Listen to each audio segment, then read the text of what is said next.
Hi, ഞാനിന്ന് പുതിയൊരു recipe ആയിട്ടാണ് വന്നിരിക്കുന്നത്. നമ്മളെ ഈ ചോളത്തിൻ്റെ തരി കൊണ്ട് ഉപ്പുമാവ് ഉണ്ടാക്കുന്നത് എങ്ങനെയാണെന്ന് നോക്കാം.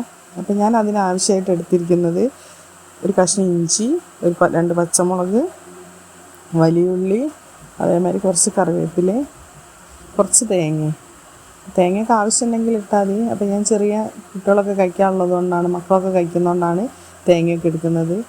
അപ്പോൾ ഡയറ്റൊക്കെ എടുക്കുന്ന ആൾക്കാർക്കാണെങ്കിൽ നമുക്കിത് എണ്ണയൊന്നും തൊടിക്കാതെ തേങ്ങയൊന്നും ഇല്ലാതെ വെറും വെള്ളത്തിൽ തന്നെ ചെയ്തെടുക്കാം. അപ്പോൾ ഞാൻ അതിന് വേണ്ടിയിട്ട് സവാള ആദ്യം തന്നെ ചെറുതായിട്ടൊന്ന് കട്ട് ചെയ്ത് വെക്കുകയാണ്. അപ്പോൾ സവാള കട്ട് ചെയ്ത് വെച്ച് പിന്നെ ഒരു കഷ്ണം ഇഞ്ചിയും കൂടെ ചെറുതാക്കി ഒന്ന് അരിഞ്ഞ് വെക്കുക, ഒന്ന് കൊത്തി അരിഞ്ഞെടുക്കുക. പിന്നെ പച്ചമുളകും കൂടെ ഒന്ന് അരിഞ്ഞെടുക്കാം.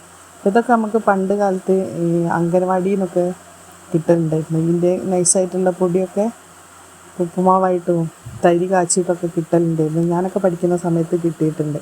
അപ്പോൾ നമുക്കിത് ഉണ്ടാക്കുന്നതിന് വേണ്ടിയിട്ട് ചീനച്ചട്ടി അടുപ്പത്ത് വെച്ച് അതിലേക്ക് കുറച്ച് എണ്ണയും കൂടെ ഒഴിച്ച് കടുകും പൊട്ടിച്ച് സവാളയും പച്ചമുളകൊക്കെ കൂടി ഒന്നിട്ടിട്ട് വഴറ്റിയെടുക്കാം. അപ്പോൾ ഞാൻ ഇഞ്ചിയും പച്ചമുളകും എല്ലാം കൂടെ ഒന്ന് ആഡ് ചെയ്ത് നല്ലോണം ഒന്ന് മിക്സ് ചെയ്തെടുക്കുന്നുണ്ട്. അപ്പം പച്ചമുളകും ഞാൻ കുറച്ച് എടുത്തിട്ടുള്ളൂ, കാരണം മക്കൾ കഴിക്കുന്നതുകൊണ്ട്. എരിവൊക്കെ വേണ്ടിയവർ കുറച്ച് എരിവിന് വേണ്ടിയിട്ട് കുറച്ചും കൂടെ അതൊക്കെ പച്ചമുളകൊക്കെ ചേർക്കാം. പിന്നെ ഞാൻ അതിന് ആവശ്യമായിട്ട് കുറച്ച് ഉപ്പും കൂടെ ചേർക്കുന്നുണ്ട്.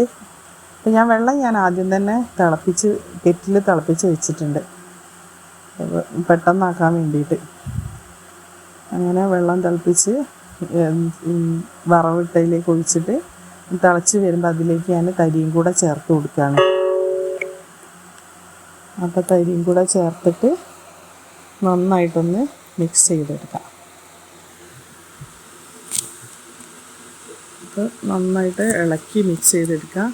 ഇത് നമ്മൾ സാധാരണ തരിമാരിയല്ല, ഇതിന് കുറച്ചധികം വെള്ളം വേണം. നമ്മൾ സാധാരണ ഉപ്പുമാവ് ഉണ്ടാക്കുമ്പോൾ കുറച്ച് വെള്ളം മതിയാവും, പക്ഷേ ഇതിന് കുറച്ചധികം വെള്ളം വേണം.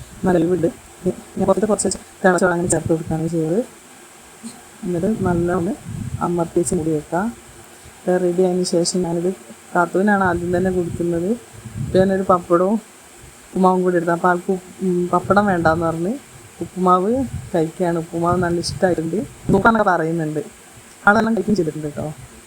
അപ്പോൾ ഇന്ന് ഇത്രയുള്ള വീഡിയോ. ലൈക്ക് ചെയ്യുക, ഷെയർ ചെയ്യുക, സബ്സ്ക്രൈബ് ചെയ്യുക, സപ്പോർട്ട് ചെയ്യുക. Thank you. അപ്പം ഞാനും കൂടെ കഴിക്കാൻ പോവാണ്.